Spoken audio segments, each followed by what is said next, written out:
This video is brought to you by my two books, Practical Music Theory for the Rock Guitarist and The Blues Guitar Bible. Want to learn about modes, harmony, scales, chord substitution and keys? Or maybe you're interested in supercharging your blues guitar rhythm and lead chops. Whatever you're interested in, I guarantee you will be hitting the fast lane to progress with either of these works. Both feature video demonstrations and tutorials, loads of tabs and jam tracks to play along with, and I promise you, everything is explained in crystal clear plain English. Check out the links in the description for more details. Hello chaps, welcome once again to John Robson Guitar Tuition. As always, I do hope you're well. This isn't so much a guitar review as more of a confession, really. My name is John, and I'm an addict. I first began playing on stainless steel frets a few years ago now, and it's become obvious in recent days that I simply can't do without them. Yeah, that kind of thing. A few years ago, when will it have been? Probably about 2019 or thereabouts, whenever the Harley Benton Fusion guitars first came out. That was my first experience of playing with stainless steel frets, and it was... Until then, I'd regarded stainless steel frets as being a bit like, you know, a brass nut, or what Yamaha used to do with their old SG guitars in the 70s, where they used to set a lump of brass into the body because, you know, it was a revolutionary way of improving sustain, all this kind of stuff. I just kind of thought of it as one of these passing fads, and then I played a guitar, that first Harley Benton Fusion that had stainless steel frets, and I thought, oh, hello, yes, this is rather nice. And if you're wondering what the difference is if you've never played a guitar with stainless steel frets, well, let me put it this way. That pretty much sums up the difference in feel. You know, did anyone else used to make those kind of pram wheel go-karts when they were a kid? Or is that, am I showing my age there? Go down the council tip, find an old knackered pram, take it home, strip the wheels off it, plank of, usually a scaffolding plank, and a couple of bits of string for steering, and you know, we didn't have a PlayStation, that's what we had, but you know, the difference in feel between that kind of vehicle and the one that you can see on the right there is pretty much you know, what you get with stainless steel frets as opposed to nickel frets. Everything just feels slicker and smoother and faster, not necessarily in terms of, you know, you playing faster twiddly runs, but just everything just seems that much more lubricated. Not that there's any lubricant involved, but you know what I mean, it just feels silkier and smoother and just more effortless to play on, I guess. And to that end, recently I've been, you know, getting a few guitars having that treatment. First up was this guitar here, this Jet JT 350, and if you've never played a Jet guitar and you're wondering what all the hype is about, you know, just go and try one. There are some expensive guitars that you pick up and you think, well, yeah, it's nice, but where's the money being spent? Fender. But and then there are some budget guitars that makes you think this feels like $1 million. And this is one of them. Just the neck profile, fit and finish on them and everything it feels like a boutique instrument. So I took this one down to James at Agrajag Guitars, link in the description. I took this down to see him, and he put some Jescar jumbo stainless steel frets in it, and we swapped the bridge pickup out as well for something a little bit more grunty, this Rails humbucker. And yeah, this now just it's one of my favourite guitars, as is this one. Just a humble little, well, not so humble really, basically a PRS SE CE24. Again, it's had the stainless steel treatment, and I think I jokingly said in the review that I did of this guitar once it had the new frets put in that this was possibly the highest spec'd PRS that you could get. You know, tongue-in-cheek, obviously, but it does absolutely feel gorgeous now, this guitar. And if I'm thinking of a good all-round workhorse, this is probably it. You've got pretty much a bulletproof trem. It does the humbucker thing fantastically well. You've seen videos where I've been demonstrating this.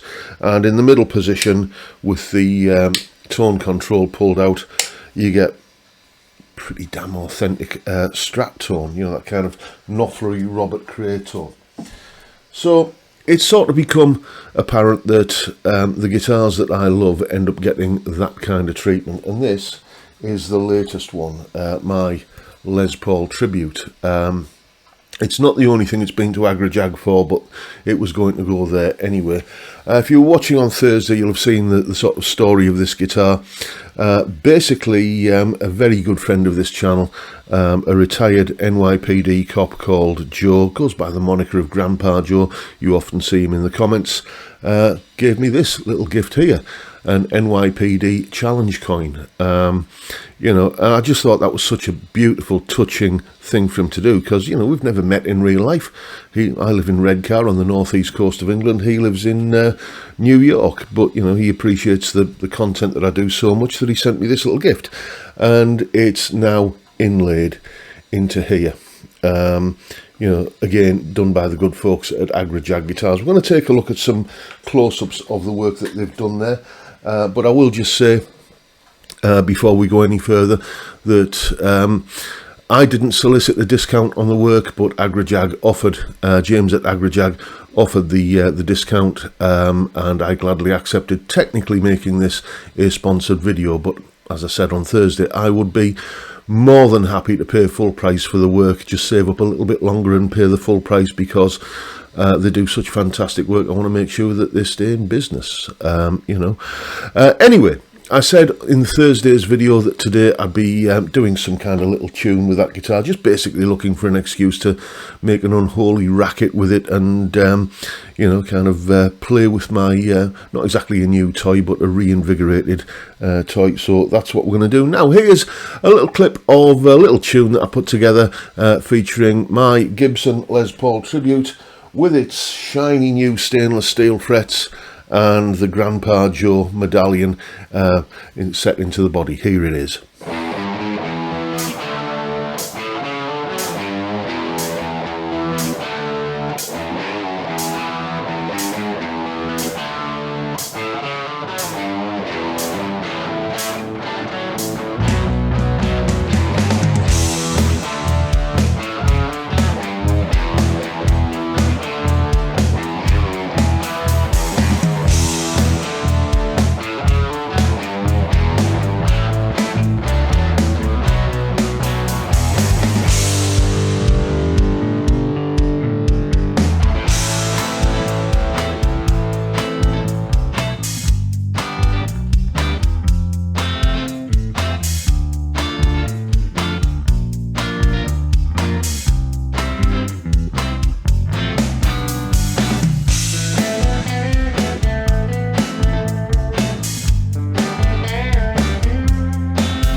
And just a little bit of housekeeping before we go any further. The settings I was using there pretty much all the way through the vintage channel on the Blue Guitar Amp 1.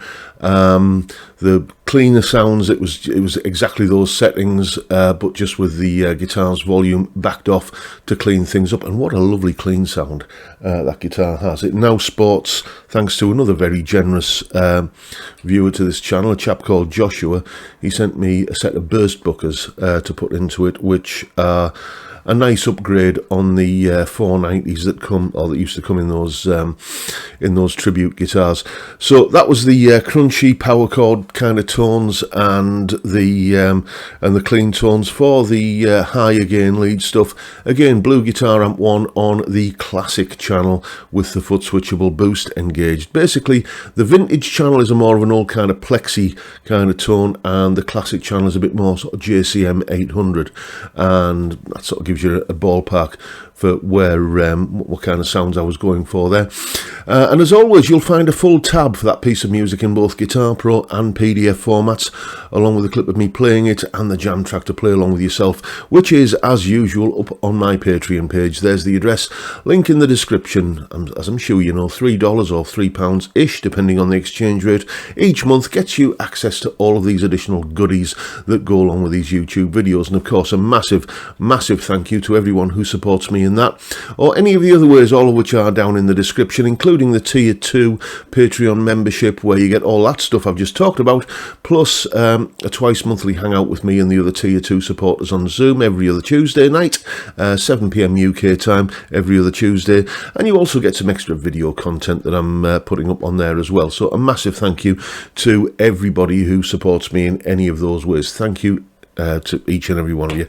Much, much appreciated. Right, I said we were going to take a little bit of a look at some close-ups of the work that that James at Agrajag has done. So let's get to that now. I'm just going to reprise a little bit of that tune while we're looking at this B-roll footage. I want you to pay attention to the absolutely stunning fret end jobs that James has done on this. It's almost like those kind of hemispherical fret ends, but you know, not quite. It's, you know, that makes a difference. But absolutely super silky smooth fret ends. They would absolutely sail through 5 out of 5 on the Philip McKnight sock test, and beautifully set up, because it's worth remembering that there are some guitar techs and luthiers out there that when they give you a refret, that's all they do. They just kind of put new frets in, and then, you know, there you go, it's yours. James actually includes a full setup in the price of a refret, and beautiful low action, as you'll see. And let's also take a look at in this footage at how well that inlay has worked, that challenge coin inlay. You'll see me kind of rubbing my finger over it. It's absolutely flush with the body. With your eyes closed, you can't feel the join. Anyway, here's the footage.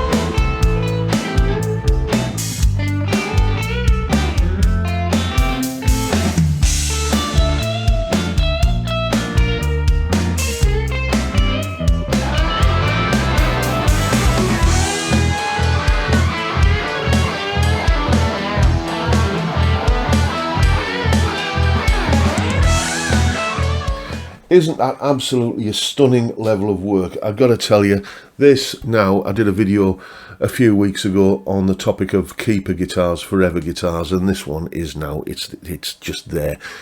You know, there's no way I will part with this. This guitar will probably, you know, will probably go in my coffin when that day finally comes.